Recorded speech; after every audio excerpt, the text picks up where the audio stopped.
Ok, présentement nous commençons donc avec notre première partie qui porte sur le fonctionnement des sites internet. Alors la question qu'on se pose, c'est comment est-ce qu'un site internet fonctionne? Comment est-ce qu'une page web fait pour s'ouvrir dans notre navigateur? Alors nous avons ce petit schéma et nous avons là le circuit qui va de la demande d'une page web jusqu'à l'obtention de son résultat dans notre navigateur. Alors comment ça fonctionne? Nous avons là à l'extrême gauche notre serveur, c'est-à-dire c'est un ordinateur juste qui garde nos données, notre site internet pour notre cas. Il a donc notre site internet et il n'attend plus que les visiteurs qui vont vous demander à ouvrir ce site internet.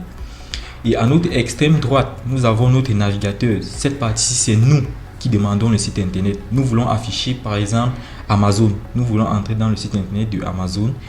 Dans cette partie du navigateur, c'est bien nous et on va faire une demande au serveur. Alors, sur notre ordinateur, nous demandons à accéder à cette page web là en tapant l'adresse du site internet. Dans notre cas, ça pourrait être Amazon, donc on tape amazon.com et on demande à accéder à cette adresse. Ce que va faire notre navigateur, c'est envoyer une requête, c'est-à-dire une demande au serveur qui contient les fichiers d'Amazon. Cela passe donc par Internet.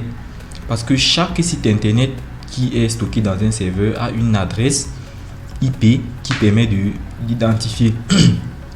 Lorsque nous envoyons donc notre requête, cette requête est transmise au serveur. Le serveur comprend donc qu'on a besoin d'un site internet et nous renvoie les données par le même chemin. Et ces données-là sont renvoyées à notre ordinateur puis affichées dans notre navigateur. Donc c'est en gros le fonctionnement des pages web, des sites internet.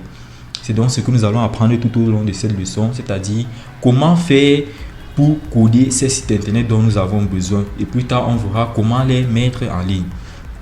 Donc, pour coder ces sites internet, nous avons donc besoin de plusieurs langages de programmation. Vu qu'ils ne sortent pas du ciel, nous avons besoin de plusieurs langages de programmation. Et ceux qui vont faire l'objet de notre attention dans ce cours seront le HTML, CSS pour une première partie, puis le JavaScript pour une deuxième partie. Alors la question qu'on se pose, c'est qu'est-ce qu'est le HTML et le CSS dans un premier temps? Le HTML, il faudrait le voir un peu comme la structure, c'est-à-dire le squelette de notre site, la base, la fondation de notre maison. Si l'on prend une petite métaphore avec cet oiseau, nous verrons que le HTML représente en quelque sorte le squelette de l'oiseau, juste la structure, juste ce dont l'oiseau a besoin pour avoir toutes ses formes.